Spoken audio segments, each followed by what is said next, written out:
Hello, welcome to Sound and Fury Book Reviews. As usual, I am Tina.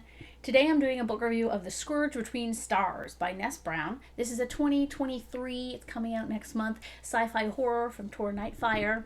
I received this e-arc in exchange for a fair review. Thank you so much to NetGalley and Tor Nightfire. Please don't hate me for what comes next. There are no spoilers in this review. The Scourge Between Stars is an entertaining creature feature, but the real scourge in the novella is a lack of space. What is the book about? As acting captain of the starship Calypso, Jacqueline Albright is responsible for keeping the last of humanity alive as they limp back to Earth from their forebears' failed colony on a distant planet. Faced with constant threats of starvation and destruction in the treacherous minefield of interstellar space, Jacqueline's crew has reached their breaking point. As unrest begins to spread throughout the ship's wards, a new threat emerges, picking off crew members in grim, bloody fashion.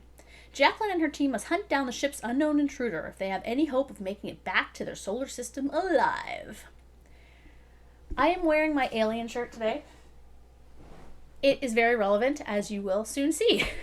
So I had a good track record going with novellas this year, but this book is an example, unfortunately, and I don't like giving, critical reviews, of what I call novella syndrome, where the novella just feels too short and I am left feeling frustrated.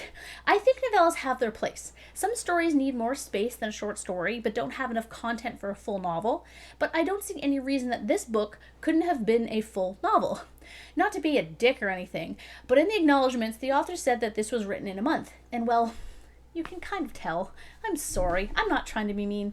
None of the aspects, characters, world building, or the ship's mechanics felt fleshed out to me. There are too many characters so that when they die, you don't feel anything for them because you didn't know them at all. As such, I found the story lacked considerable tension.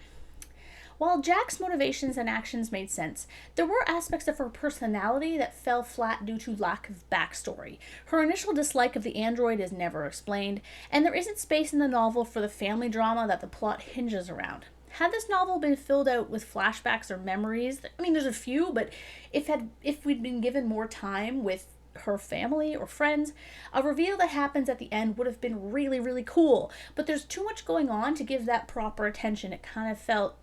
It's like when an airplane's landing gear won't come down. The ship still gets there, but it just doesn't get there in a way that you kind of wanted it to. Now, believe me, I love a good alien homage. My shirt, it is relevant.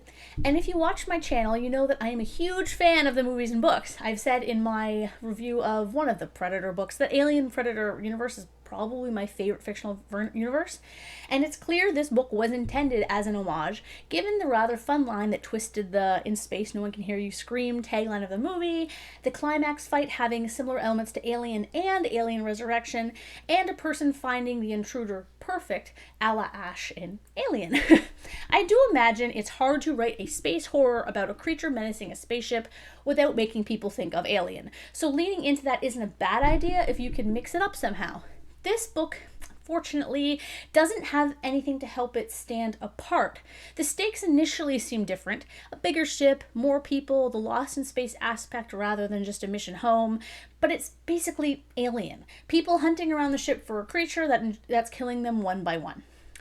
If not for the diversity of the characters, which I definitely enjoyed, it would have felt like any numerous 80s B movie that jumped on the Alien bandwagon. I'm not trying to be a dick, but I can't say it any nicer.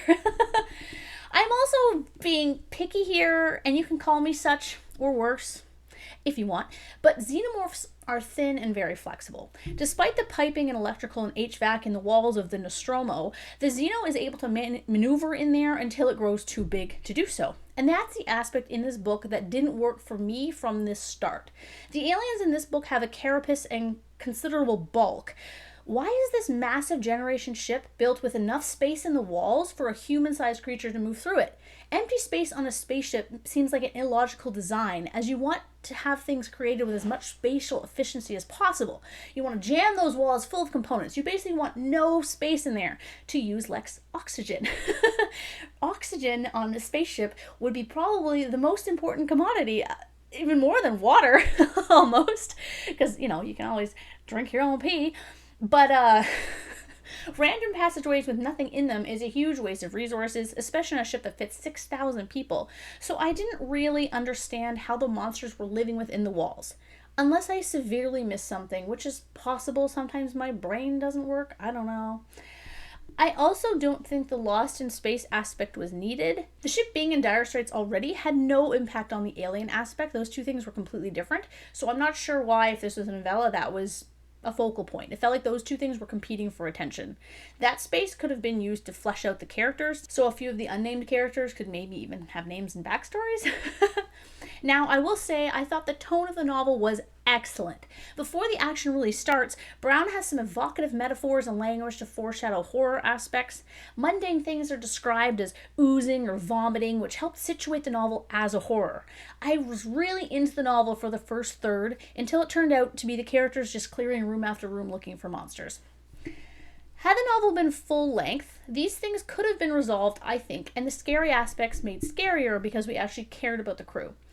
Overall, while I think the novel had great potential, I love the diversity of the characters, and I do appreciate alien homages, it just suffered from being too short.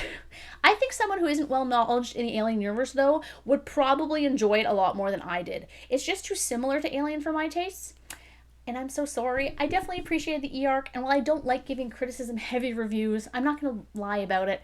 I think the author shows great promise, and I'd love to see what they could do with a full-length novel. So yeah, I hope that was helpful, and even if you're a little bit intrigued by this novel, I do recommend you should check it out. And yeah, thanks again for the e-arc. Don't hate me.